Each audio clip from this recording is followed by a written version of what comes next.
యేసుక్రీస్తు పేరిట అందరికీ శుభాభివందనాలు తెలియపరుస్తున్నాను. మరొక వీడియో దేవుని ప్రవక్తగా ప్రపంచానికి ఈ వీడియో నేను పరిచయం చేయబోతున్నాను. ఈ వీడియో పేరు ముఖ్య ఉద్దేశం ఏమిటంటే పగడాల ప్రవీణ్ కుమార్ పాస్టర్ ఎలాగ మరణించారు, దేవుడు తెలియపరిచిన దర్శనం. ప్రియమైన ప్రజలారా జ్ఞాపం చేసుకోండి. మరి దేవుడు నాకు ఎందుకో ఈ వీడియో పెట్టాలని బయలుపరిచాడు పరిశుద్ధాత్మ ప్రేరేపణతో. ఎందుకంటే ఈ చాలా రోజుల నుండి ఇప్పటికి మినిమం 7, 8, 10 రోజుల వరకు అవుతుంది. కానీ ఏం చెప్తున్నారంటే మొన్నటి వరకు ఏం చెప్పారంటే పగడాల ప్రవీణ్ కుమార్ పాస్టర్ గారు అతను మరి హత్య చేయబడ్డాడని కొన్ని ప్రూఫ్లు వచ్చినాయి. కొన్ని ప్రూఫ్లు వచ్చిన తర్వాత మళ్ళీ కొన్ని రోజుల తర్వాత ఏమని తేలిందంటే అతను యాక్సిడెంట్లో చనిపోయాడు అని తేలింది. ఇలాగ చూసినట్లయితే ఏమవుతుందంటే అతనికి కేసుని ఎలాగా మళ్లించాలి, ఎలాగ తోవ తప్పించాలనే ప్రయత్నాలు చేస్తున్నారని నేను దేవుని ప్రవక్తగా నేను తెలియపరుస్తున్నాను సమాజానికి. ప్రియమైన ప్రజలారా, ఎందుకంటే ఈ విషయము నేను ఎందుకు ఈ మాటలో మీతో చెప్తున్నానంటే సమాజానికి ఎందుకు దేవుని ప్రవక్తగా నేను తెలియపరుస్తున్నానంటే కారణం ఏంటంటే ఈ భూలోకంలో చాలా మంది స్త్రీలు చనిపోయినప్పుడు కానీ అత్యాచారం మానభంగం చేసేటప్పుడు అలా చనిపోయిన తర్వాత చాలాసార్లు కూడా కేసు కొట్టివేయబడిందండి. ఎవరు కూడా కనీసము ఉరికమ్మం కానీ ఎన్కౌంటర్ కానీ ఏం చేయలేదండి. ఏ ప్రభుత్వం కూడా ఇది పట్టించుకోవట్లేదు. అలాగే ఎందుకంటే కలకత్తా అనే మరి మౌనిత ఒక డాక్టర్ అయితే ఆ డాక్టర్ కేసులో కూడా ఆమెని చిత్రహింసలు చేసి చంపేశారు. చిత్రహింసలు చేసి చంపినప్పుడు కూడా అక్కడ ప్రభుత్వం ఏం సలహాలు కూడా ఇవ్వలేదు. ఆ కోర్టు మరి ఆ కేసుని కొట్టివేయబడింది. వాళ్ళకి ఆ మూర్ఖిడికి ఉరికమ్మం కూడా ఎక్కించలేదు.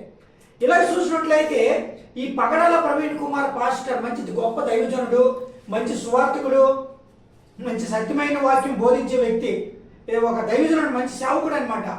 2 రాష్ట్రాల్లోనూ మంచి వ్యక్తి, పాపులర్, మంచిగా ఉండేది. కానీ అది ఏంటంటే ఇంకొక విషయం చెప్పాలంటే ఇవన్నీ అయిపోయిన తర్వాత వీళ్ళు ఏం చేశారంటే ఒక వైన్ షాపులో మందు కొన్నట్టుగా, ఒక వైన్ షాపులో మందు తాగినట్టుగా, ఒక వైన్ షాప్ నుండి మందు తీసుకెళ్ళినట్టుగా ఇలాగ క్రియేట్ చేశారు. చూసారా ప్రియమైన ప్రజలారా, ఈ కేసుని ఎలాగ తప్పించుకోవాలని ప్రభుత్వం ఎంత ప్రయత్నం చేస్తుంది అంటే దీన్ని బట్టి పెద్ద అస్తమే ఉన్నదని నేను దేవుని ప్రవక్తగా నేను అనుకున్నాను. కానీ ఇలా చూసినప్పటికీ నాకేమనిపించిందంటే నేను ఒకసారి నా దేవుడే యెహోవాకి ఒకసారి అడిగితే బాగుంటుంది. దేవా, మరి ఏంటి పొజిషను, నీ దైవజనుడు ఎలా చనిపోయాడు, ఏ రకంగా చనిపోయాడు అని అడిగినప్పుడు దేవుడు నాకు ఒక దర్శనం చూపించాడండి. 3 ప్లేసులు చూపించాడు ఇతను మరణం కొరకు.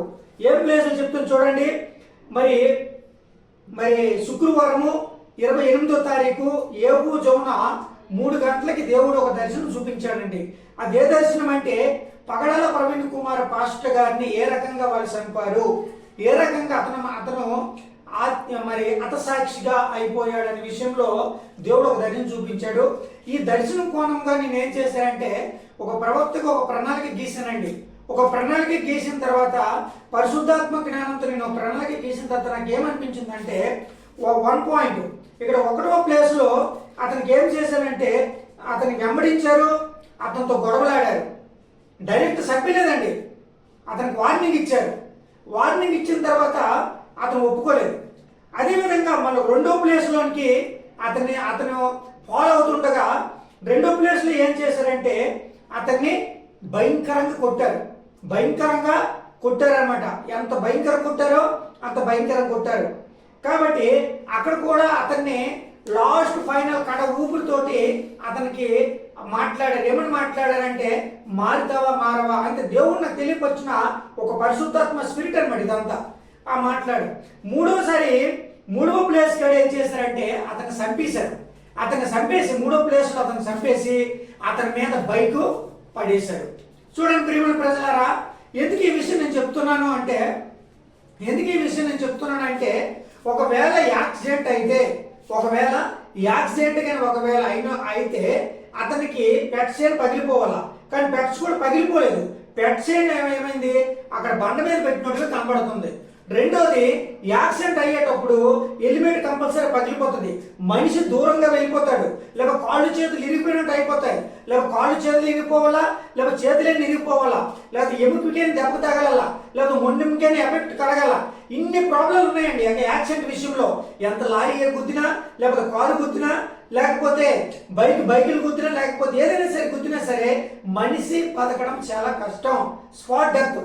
కానీ ఇక్కడ జరుగుతున్న సిచ్యువేషన్ ఏంటంటే, ఫస్ట్ నేను ఈ వీడియో చూసేటప్పుడు ఒక బండ మీద అతను పడేసి బైక్ దాని మీద ఒక బండ ఒక జంగల్ మాదిరిగా కనబడిందండి ఆ ప్లేస్. అది 3వ ప్లేస్ అనుకుంటుంది. ఆ దేవుడు చూపించింది అది 3వ ప్లేస్ అని నేను అనుకున్నాను. ఫస్ట్ లో చూశాను అతన్ని ఒక జంగల్లో పడేసట్టుగా, అతన్ని బైక్ అతని మీద పడేశారండి. అతని ముఖం చూస్తే చిత్రహింసలాగా ఉంది ముఖం. చూస్తే ముఖం చూడండి, మరి గుండె మీద ఎవరో తన్నినట్టుగా, లేకపోతే కత్తితో పొడిచినట్టుగా ఇలాగ ఫస్ట్ వీడియో చూశానండి. వీళ్ళు ఏం చేశారంటే, వీళ్ళందరూ ఫుటేజ్లు ఎక్కడుంటే విజయవాడ నుండి వీళ్ళు 300 సీసీ కెమెరాల ఫుటేజ్ని తీసుకొచ్చిన అంటున్నారు. కానీ ఇదంతా నేను పేద అనుకుంటున్నానండి. ఎందుకనుకుంటున్నాను తెలుసా? అందరూ ఒకటి కూడా సత్యం లేదు. ఏమైనా సత్యం లేదు, అతను డ్రింక్ తాగరు. అంత గొప్ప దైవజనుడు, ఒక దైవ సేవకుడు డ్రింక్ ఎలా తాగుతాడండి? అది పిచ్చి కాకపోతే డ్రింక్ తాగడు. రెండోది, అతను వైన్ షాప్కి వెళ్ళి మందు కొన్నాడని అది కూడా డూబే. ఇంకొక విషయం నేను చెప్పాలంటే ఇతన్ని చంపేసి ఇతని డ్రెస్సు అతనికి వేస్తారండి. ఎవరికి వేస్తారంటే వేరొక అతన్ని ఇతరులాగే ఉండే అతన్ని వేస్తారు. ఇదండి జరిగింది. అతను డమ్మీ ప్రవీణ్గా మార్చేశారండి. పగడాల ప్రవీణ్ అన్న డమ్మీగా మార్చేశారండి. అతను చంపింది రియలే, కానీ అతను డ్రెస్ అంతా కూడా తీసి వేరొక అతనికి ఏర్పాటు చేస్తారు అప్పటికప్పుడు. చూసారా? అది ఏదో ఒక సినిమా ఉన్నది చూసారా? అదే సినిమా, అది రావణేశ్వర. ఆ సినిమా ఉన్నది చూసారా? మరి ఆ రవితేజ అతను మాస్కోలు ఎలా మార్చుకుంటూ వస్తాడు చూసారా? మాస్కోలు మార్చుకుంటూ వస్తాడు, ఎంతో మందిని చంపుతాడు. అదే రకంగా ఇక్కడ కూడా జరిగిందండి. అతను ఏం చేశారంటే ఫేస్ మార్చేశారండి. ఫేస్ మార్చిన వ్యక్తి ఒక్కసారి కూడా మాస్క్ తీయలేదండి. ఇన్నిసార్లు నేను కనిపెడుతూ వస్తున్నాను, ఒక్కసారి కూడా మాస్క్ తీయలేదు. ఎంత ప్రాబ్లం అయినా సరే కనీసం మనకి దగ్గు రాదండి, దగ్గు వస్తుంది కదా, లేదా వాటర్ తాగడానికి వాటర్ ఎంత తాగుతాడు కదా. ఇన్ని సిటీస్